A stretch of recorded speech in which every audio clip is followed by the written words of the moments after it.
To be given an invitation, mga kapatid, ay isang napakagandang pribilehiyo, no?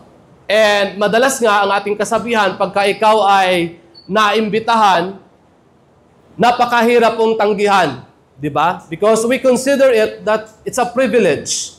At kung minsan nga, pag hindi pa naimbitahan, masama pa po yung ating kalooban.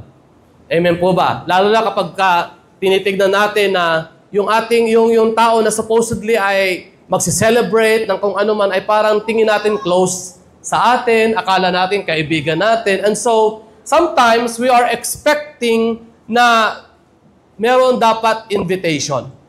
And alam niyo po, talaga ang Diyos ay mabuti dahil sa kabila nga na tayo po ay hindi karapat-dapat, sa kabila nga tayo po ay, sabi nga ng Romans, ay kaaway pa ng Diyos, God extended His love and mercy, and even to this point na ating pong binasa, yung kanya pong invitation is for everyone, not only for Israel. Amen po ba? No? Para mabigyan po tayo ng maliwanag na konteksto, unawain po natin ito pong talata. No? Verse 1 hanggang verse 15, mga kapatid, in-explain po dyan ng ating Panginoong Hesukristo ang kanya pong messianic ministry. No? Bakit po? Tingnan po natin dyan. Sabi ito, when Jesus had finished instructing the 12 disciples, He went on from there to teach and preach in their cities. Verse 2, nagpasugo po si John, kasi si John po, the Baptist, ay nakakulong na this time, nagpasugo po siya ng kanyang mga tagasunod. Asking Jesus kung siya na ba talaga ang Mesias or mag-aantay pa ba siya ng bago or ng iba pa. And then, verse 4, and Jesus answered them, go and tell John what you hear and see. The blind receive their sight, and the lame walk, lepers are cleansed, and the deaf hear, and the dead are raised up, and the poor have good news preached to them. And blessed is the one who is not offended by me. So, in-explain po ni Jesus Christ na plainly, no, and explicitly, hindi niya man direkta sinabi, yes, ako na ang Mesias. Pero ipinakita po niya sa pamamagitan ng mga proofs, mga kapatid, that He proclaimed the gospel with signs and wonders. Sabi ng mga disipulo, ikaw na ba talaga ang Mesias or mag-aantay pa ba kami? Sabi ng Panginoon, sabihin mo kay John, kung ano ang inyong nakita, ang mga bulag, nakakakita, ang mga lumpo, nakakalakad, no? Ang mga patay, muling nabubuhay, at ang good news, ang gospel, ay naipapangaral sa mga nahihirapan. No? So, it is a proof and evidence of the Messiah or His messianic ministry, mga kapatid. He revealed and explained the fulfillment of the messianic prophecy. Verse 7 to 14. Ano po sabi dyan ng Panginoon? Sa verse 7, sabi ito, nung umalis na po ang mga disipulo para siguro i-report kay John ang sinabi ng Panginoon, sabi dito, as they went away, Jesus began to speak to the crowds concerning John. What did you go out into the wilderness to see? A reed shaken by the wind? What then did you go out to see? A man dressed in soft clothing? Behold, those who wear soft clothing are in kings' houses. What then did you go out to see? A prophet? Yes, I tell you, and more than a prophet. Verse 10. This is he of whom it is written, behold, I send my messenger before your face, who will prepare your way before you. Nag-quote po ang Panginoong Hesukristo ng isang prophetic words, no? From the Old Testament na sinasabi doon na I will send a messenger to prepare the way for you.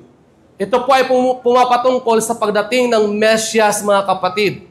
Na bago siya darating, ay meron munang prophet, meron munang mga ngaral to prepare the way. So sabi ng Panginoon, ano ba ang inaasahan yung makita? Ano ba ang inaasahan yung makita? Yung nagsusuot ng magarbong suot, nagsusuot ng magarbong kasuotan? Sabi ng Panginoon, sabi niya, yung ganon, nandoon yun sa palasyo. Ano ba ang ine-expect nyo makita? Nasa wilderness? Yung Mesyas? No? Sinasabi ko sa inyo, ang inyong nakita is more than a prophet. I tell you. No, sabi ito, what then did you go out to see? A prophet? Yes, I tell you, and more than a prophet. This is He. Siya itong pinapatungkulan sa Old Testament na darating. Are you with me? No? So una, pinatunayan ng Panginoon ang kanyang messianic ministry by signs and wonders. Pangalawa, by quoting the Old Testament, saying na ito ngayon ang fulfillment, mga kapatid. Amen? Next po, nakikita po natin dyan, verse 16 to 24, Jesus exposes His opponents. No? So, mula chapter 1 hanggang verse 1 hanggang verse 6 or verse 15, inano po dyan yung pagpapatunay na siya po ang Mesyas. And then verse 16 to 24, in-expose po niya yung mga tao na nag-o-oppose sa kanya, mga kapatid. No? Tingnan po natin verse 16 to 19. Jesus described the generation to be antagonist. Alam niyo po yung antagonist? Yung palaging oppose ng oppose. Opposition. No? Tingnan po natin verse 16 to 19. Ano po sabi dyan? But to what shall I say? To what shall I compare this generation? It is like children sitting in the marketplaces and calling to their playmates. Verse 17, we played the flute for you and you did not dance. We sang and you dirged and you did not mourn. For John came neither eating nor drinking, and they say, he has demon. Okay? The Son of Man came eating and drinking, and they say, look at him, a glutton and a drunkard, a friend of tax collectors and sinners. No, so sinasabi ng Panginoon itong grupo na to, itong henerasyon na ito yung mga henerasyon na walang masabing matino. Okay? Na lahat ay gusto umayon sa kanilang nais. No, parang mga bata, sabi ng Panginoon, parang mga bata na sabi doon, tumatawag sa kanilang mga kaibigan, hoy, tumutugtog ako dito, di ka sumasayaw. Parang ganun. Gusto niya, yung mga nakapaligid sa kanya umaayon sa kung ano yung kanyang, di ba, yung minsan, yung what is popular, di ba, yun yung go with the flow. Amen po ba? No? Kaya, nung si John ay medyo opposite sa kanilang ginagawa, hindi po sila natutuwa. Okay? Si John, hindi siya umiinom, hindi siya kumakain. Anong sabi nila? Si John mayroong demonyo. Nung si Jesus Christ, kumakain, umiinom, anong sabi nila? Etong taong to, kasama nga ng mga tax collector, kasama ng mga prostitute, masama to. Diba? Walang masabing matino. Naka-encounter na ba kayo nun? Na? Naka-encounter na ba kayong tao ng antagonists? Meron po yan sa simbahan. Plano ka ng plano. Alam mo yun, yung hyper-faith ka. Ang lakas ng pananampalataya mo. Bilang, pastor, hindi natin kaya yan. Tumigil-tigil ka lang, pastor. Masyado ka ambisyoso. Di ba may mga ganun po sa church, mga kapatid? Amen? No? But that is not necessary evil. However, may mga tao po na anuman ang mabuting gawin mo, parang palagi siyang oppose. Ganon din po ang nangyari sa ating Panginoon. And in-expose po ng Lord yon. In-expose ng Lord. Ano bang masasabi ko sa henerasyong ito? Parang walang masabing matino. No? Yung hindi umiinom, yung hindi kumakain, sabi may demonyo. Itong kumakain, itong umiinom, sabi glutton. No? Ang takaw. Hello? No? Pero sabi ito, yet wisdom is justified by her deeds. Ang ibig po sabihin nito, mga kapatid, this is a saying na ang kanyang mabubuting gawa ang nagpapatunay sa kanyang karunungan at kung sino talaga siya. Amen po ba? No? So, not only that Jesus proved that He's the Messiah, but He also exposed the kind of people na Kanya pong dinidil sa mga panahong yun, yung Kanya pong hinaharap. Amen po ba? Every day is a struggle. Every day is a constant battle sa mga taong legalista, sa mga taong antagonista, sa mga taong oportunista, at lahat na ng ta. Amen. Next po mga kapatid, ano po ba ang, sabi po ito, Jesus rebuked the unbelieving people. Verse 20 to 24. Ano po sabi dyan? Then He began to denounce the cities where most of His mighty works had been done. Tignan niyo po ha. Most of His mighty works has been done. And yet, they remained unbelief. They remained unbelieving. They remained pessimistic. Opposive sa ating pong Panginoon. Okay? Sabi to, He denounced the cities where most of His works had been done because they did not repent. No? Alam niyo po, isang taong talagang pinapatigas yung kanyang puso. Sabi nga ng Biblia, sabi nga ng kahit si Kristo pa ang pababain, talagang hindi po siya maniniwala. Amen po ba? Because ang Diyos, mga kapatid, tandaan po natin to, the Lord will never manipulate your will against you. Sapagkat anong klaseng pagmamahal ang natatanggap ng isang tao kung it is against His will? Amen po ba? Hindi po yung tunay na pagmamahal. Amen? No? So, ang gusto ng Lord ay ikaw mismo ang magde-decide na mahalin siya, tanggapin siya. So, the Lord will never manipulate you. So, kahit gaano pang miracle, signs and wonders ang gawin ng Panginoon, kung ayaw mong maniwala, wala pong magagawa. Bakit? Because believing and trusting God is a choice. Sabi mo sa katabi mo, it's your choice. Kahit anong himala, kahit anong kabutihang gawin sa'yo, kahit anong kapangyarihan ang ipakita sa'yo, when you choose not to believe, hindi po ikaw maniniwala kailanman. Amen po ba? Sabi verse 21, woe to you, Chorazin! Woe to you, Bethsaida! For if the mighty works done in you had been done in Tyre and Sidon, they would have repented long ago in sackcloth and ashes. But I tell you, it will be more bearable on the day of judgment for Tyre and Sidon than for you. And you, Capernaum, will you be exalted to heaven? You will be brought down to Hades. For if the mighty works had done in you and had done in Sodom, it would have remained until this day. But I tell you that it will be more tolerable on the day of judgment for the land of Sodom than for you. Ano po ibig sabihin nito, mga kapatid? Ganun na po katigas ang puso ng mga tao sa Chorazin at Bethsaida. Na kahit gaano mang katindi ang kapangyarihang pinakita ng Diyos, they never choose to believe. Sabi ng Lord, siguro kung itong ginawa kong milagro, itong pagpapahayag ko na kapangyarihan, kung ginawa ko to sa Tyre at Sidon, nagrepent na sila kaagad.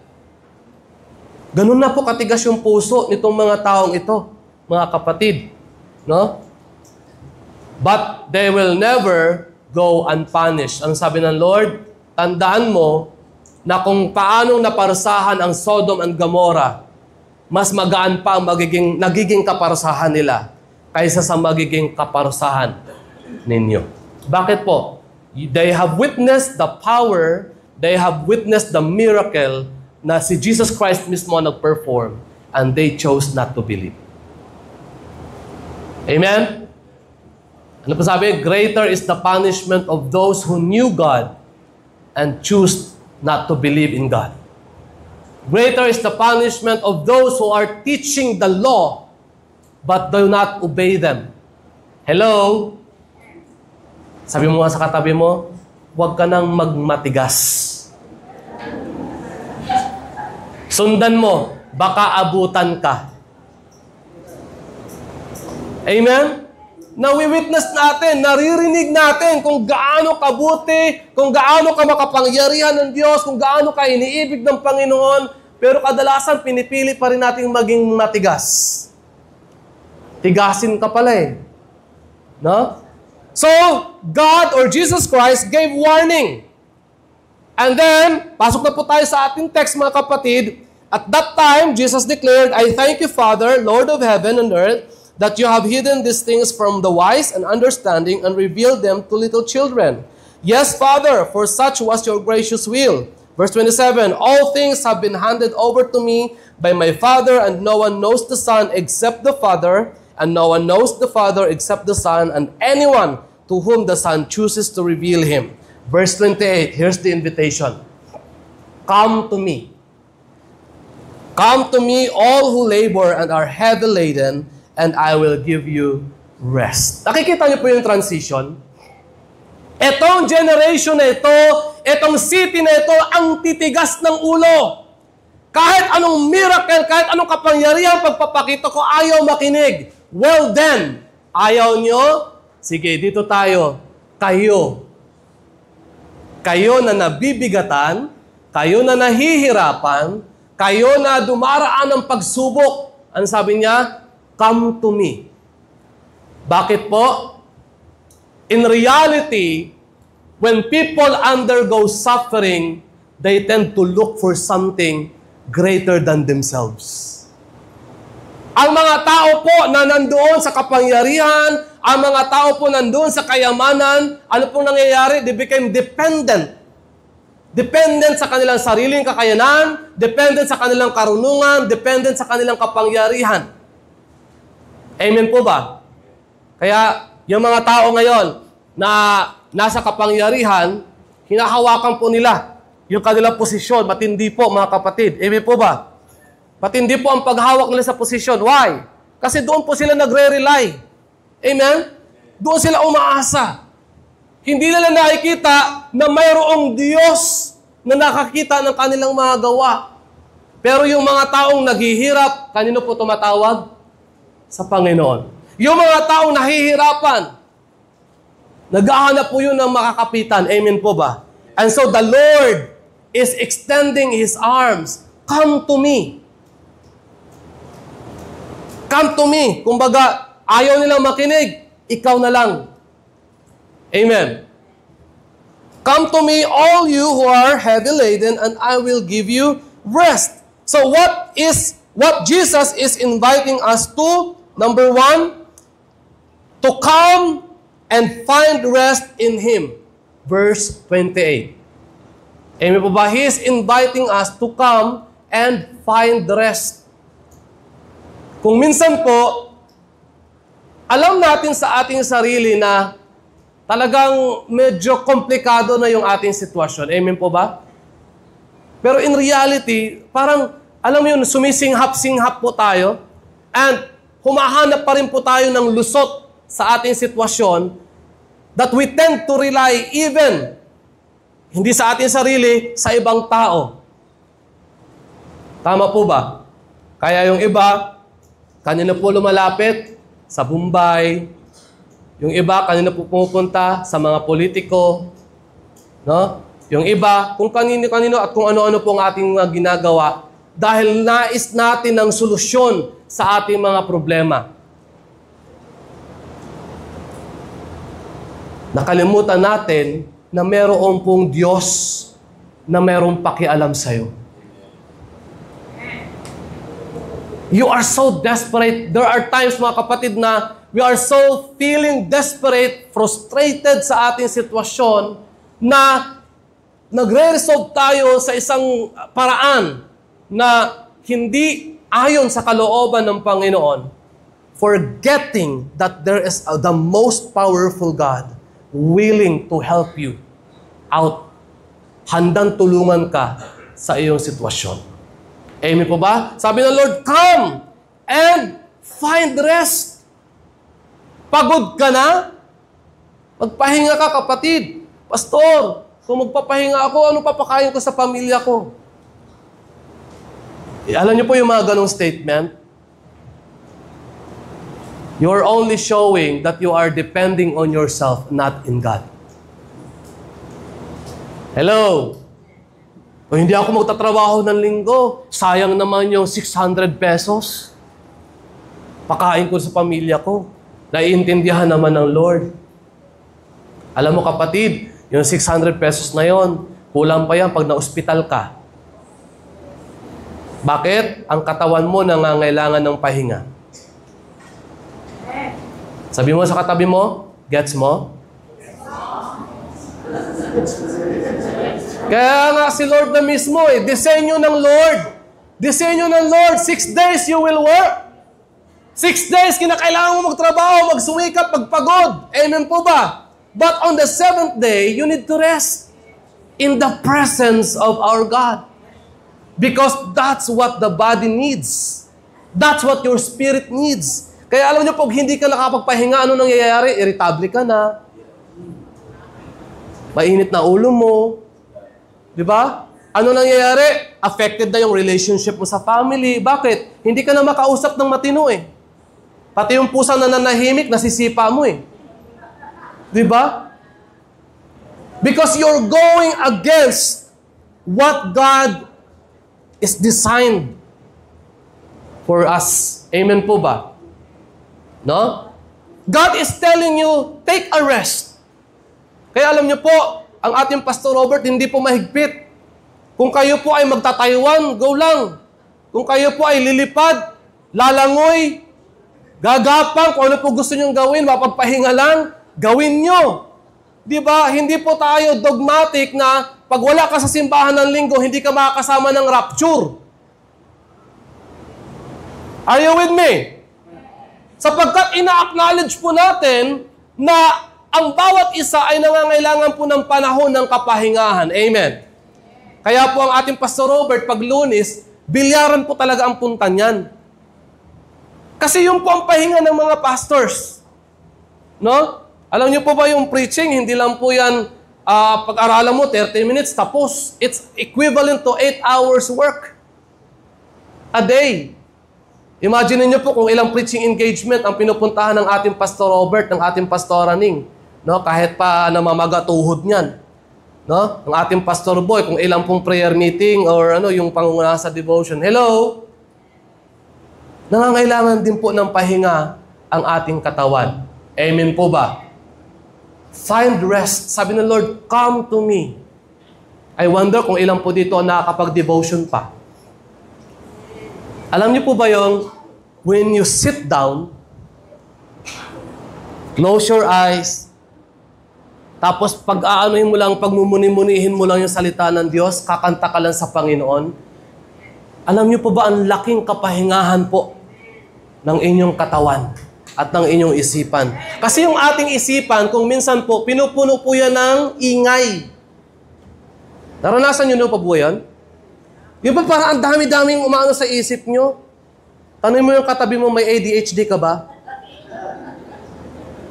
Danas nyo po ba yun? Yung kalahating isip mo, iniisip yung Meralco. Kalahating isipan mo, iniisip yung mga appointments. Hindi ko alam kung danas to ni Pastor Robert eh. Yung kalahating isipan mo, yung mga obligasyon. Diba? 30% allocated. Parang ways and means lang yan, may allocation. Danas yun po ba yun? Ang ingay ng utak. Minsan sabi ko sa misis ko, can I nap? Sabi ko sa kanya, sige, nap ka lang. Tulog ako. Hehe, sabi ko sa kanya, my brain is singing. Di ka makatulog. Yung utak ko, may ADHD nga yata ako eh. Yung utak ko kumakanta. Sabi na sa akin, anong kinakanta? Goodness of God. Sabi niya, okay lang yan, at least hindi rock. Find rest in the presence of God. Ang Diyos na po ang nag-imbita sa atin, mga kapatid. Amen po ba? No? What is Jesus inviting us to? Sabi ito, verse 29. Take His yoke and learn from Him. Again, I think, alam nyo na po ang karamihan sa inyo. Yung yoke po ay yung parang kahoy na nilalagay dito sa baka. Kalabaw. Sa Bisaya, kabaw. Depende kung anong gamit nyo. Bahala kayo kung anong gusto nyo. Kalabaw, baka.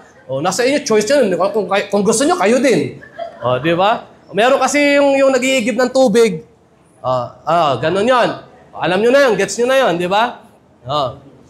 Kung minsan kung titignan natin, parang pahirap siya, no? Pero in reality, yun pala ay pampagaang. Pampagaang. Okay, ano po ibig sabihin nito mga kapatid? Take, no? Tingnan natin verse 29. Come to me and you all who labor and are heavy laden, I will give you rest. Take my yoke upon you and learn from me. To take something means to possess something. Amen? Kumbaga, i-grab mo ang isang bagay and so you possess it. Sabi niya, take my yoke upon you and learn from me. Ano po ibig sabihin mga kapatid? Alam niyo may mga bagay na kinakailangan nating matutunan mula sa ating Panginoon. No? At kapag natutunan natin yun mula sa ating Panginoon, dala-dala na po natin yun. Amen. Possess na po natin, hawak-hawak na po natin yun. Dala-dala na natin yung mga natututunan natin mula sa salita ng Panginoon. So what does the word says in the Bible? Meditate His word day and night. Ano sabi sa Psalms 119? I have hidden your word in my heart that I might not sin against you, Lord. Amen po ba? Because when you learn the word of God, it is with you and it will stay with you forever. At anuman po ang sitwasyon na iyong pinagdadaanan, yung learning po ninyo ay siyang maia-apply at magdadala po sa inyo ng kagaanan sa anumang sitwasyon. Amen po ba? The reason kung bakit karamihan po sa atin bigat na bigat sa ating sitwasyon, because we never learn. Narinig lang natin ang salita ng Diyos, napakinggan lang natin ang salita ng Diyos, but we are not applying it sa ating sitwasyon. Sabi ng Bible, forgive. Alam ko, sabi ng Lord, forgive. Pero I could not forgive. Kaya alam niyo po, yung kalooban mo, hirap na hirap. Konting ano lang, naiirita ka na. Why? Kasi you're not able to forgive. Kaya yung burden nasa puso mo hanggang ngayon, pati ikaw bilanggo doon sa galit, kapatid. Alam niyo po, forgiveness is not for the one who sinned. Forgiveness is for you. Bakit? When you forgive, you freed yourself from anger. Kapag ikaw po ay nagpatawad, pinapalaya mo ang sarili mo sa galit. Amen. Sino pang unang-una nagbe-benefit? Ikaw.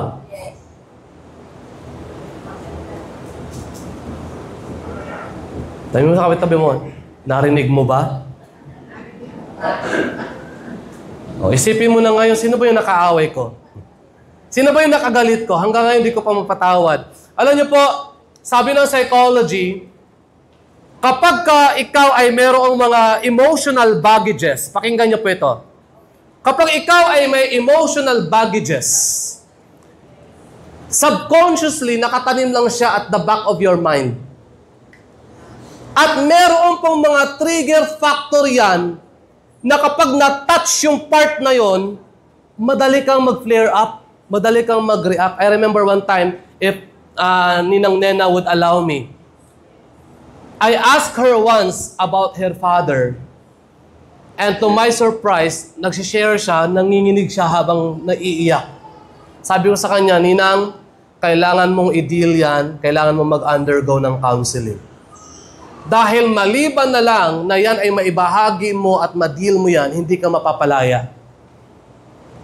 Because freedom, yung totoong napalaya, kahit ikwento mo yan, kahit sabihin mo yan, everything is okay.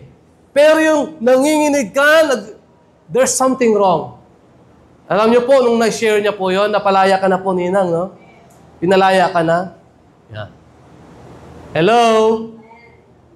Sabi dito, take my yoke and learn from me. The problem is we are not learning. The problem is we are not applying what we have learned. The problem is we are not dwelling in the Word of God.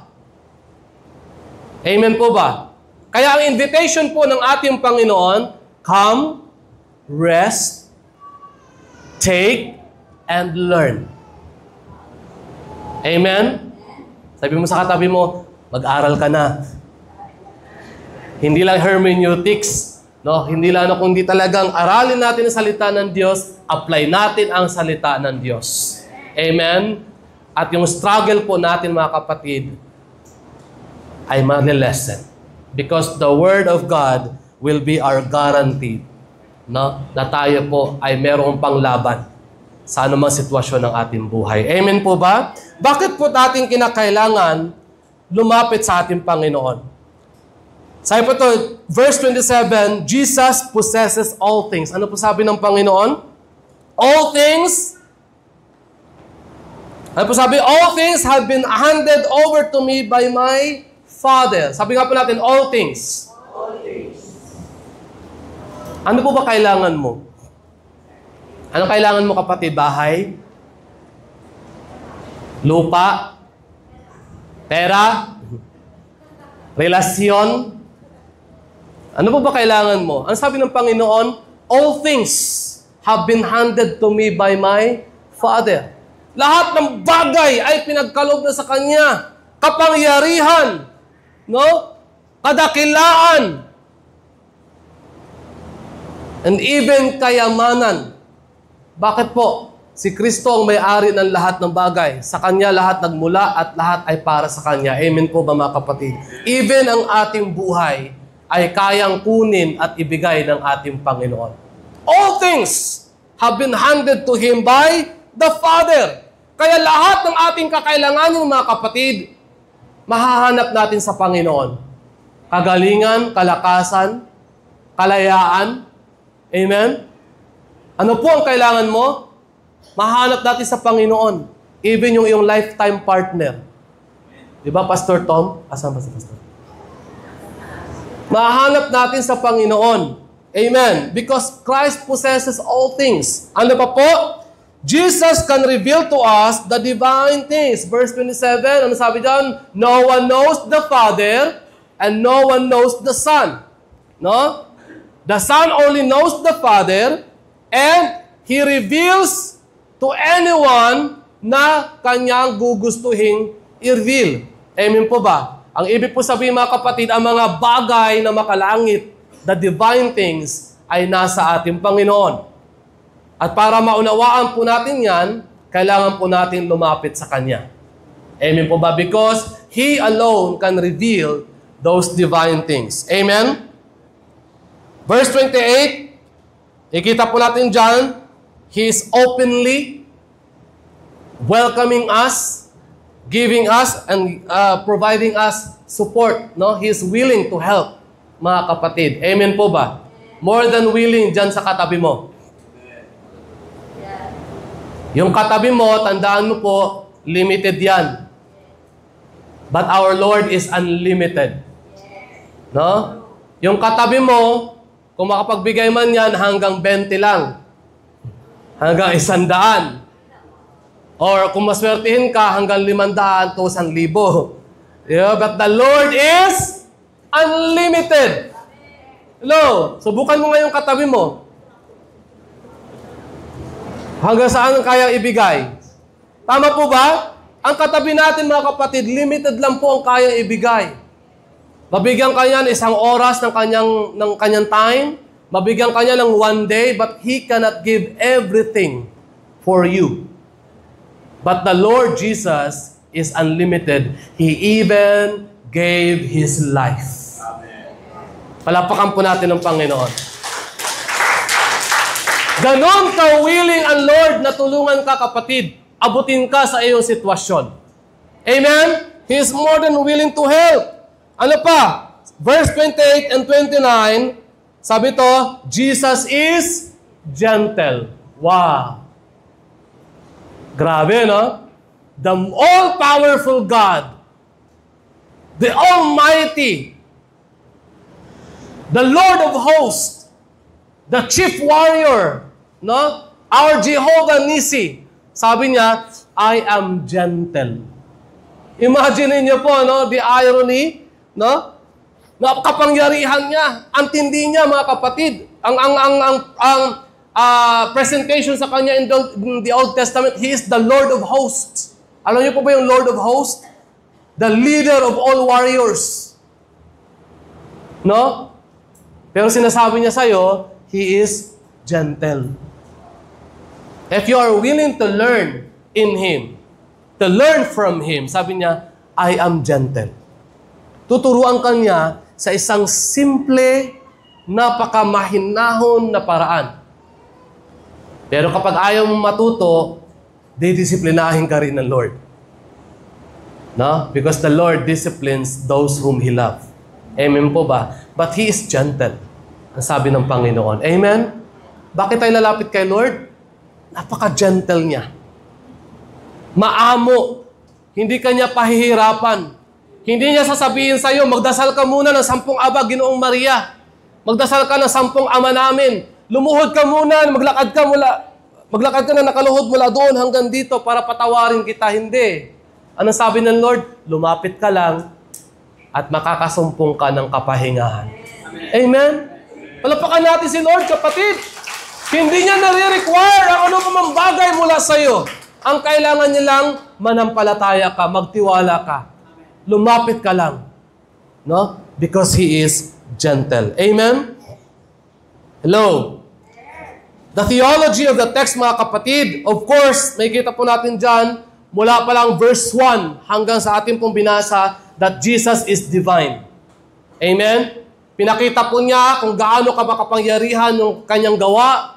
No? His preaching is followed by signs and wonders. He is divine. And of course, Jesus is able.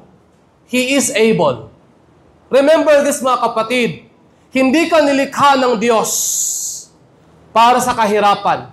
Hindi ka nilikha ng Lord para sa karamdaman. Hindi ka nilikha para sa depresyon, para sa anxiety, para sa takot. Nilikha ka ng Lord ayon sa kanyang imahe. Amen? At ang imaheng ito ay nagpapahayag ng kapangyarihan, ng kalayaan. Amen po ba? Nilikha ka ng Lord ayon sa kanyang mabuting kalooban at sa kanyang magandang layunin. Amen po ba? So whatever your situation is, the Lord Jesus Christ is able to deliver you, to free you, because He is more than willing to help you. He is inviting you, kapatid, to come and find rest in Him. Amen? In conclusion po, sabi dyan, let us come to the Lord with an open heart, believe that you will find comfort in His presence.